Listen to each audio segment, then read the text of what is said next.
column. Sabi niya, unless we were inexplicably mistaken for misreading the events, there is a revolutionary ferment that obliges us to respond.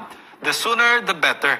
Given the administration's enormous political capital, which has remained unused, its apparent inability to adequately address problems of governance has provoked an urgent call for change, revolutionary change.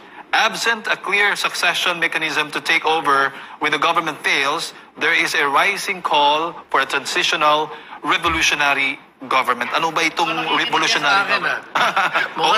Always mo itong nababanggit. Palagi ko yung binabanggit. Madalit sabi ako ang una na gano'n dyan sa revolutionary government. Naging contributor nga yan Dahil ever since, sinasabi namin yan.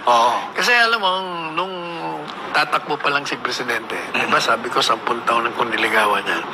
Napag-uusapan na namin ni dating Presidente Duterte na pag nagkaroon ng pagkakataon na maging Presidente, ang talagang susulong concept naming dalawa noon, magtatag ng revolutionary government.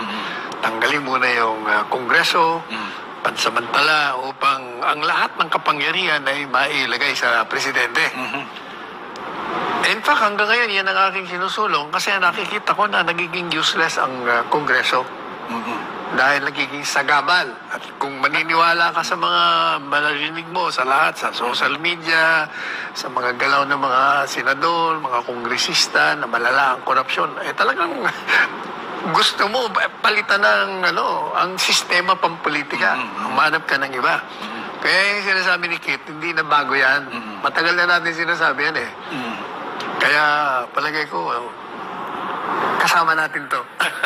Pero, attorney, para lang din sa kaalaman ng ating mga kababayan, bakit nga ba hindi ito na push through sa panahon ng Administrasyong Duterte? Kasi, gaya ng sinabi ko ng isang araw, hindi niya kailangan mag-declare revolutionary government kasi ang Kongreso noon, takot sa kanya.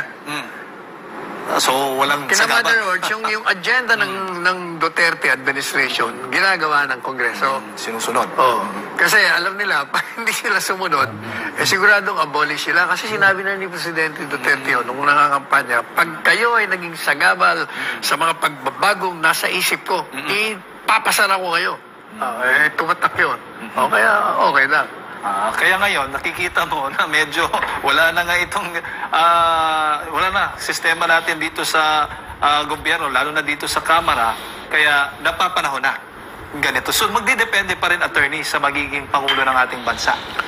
Gaya ng sinabi ko na, matagal ko na sinasabi yan, pati sa mga column ko sa Daily Tribune, Manila Times, na pag ang niluklok natin sa kapangyarihan ay hindi mga tugon sa pangangailangan ng bayan at nakakalimutan nila ang kanilang tungkulin na kanilang sinumpaan na sila ang magiging na hindi lamang gabay kung hindi sila magbibigay ng proteksyon at magsisilbi sa bayan, yung sambayanan na lumikha sa kanilang pamahalaan para sa kanila merong katutubong karapatan na tanggalin sila at sirain ang gobyerno niya upang magtatag ng panibago.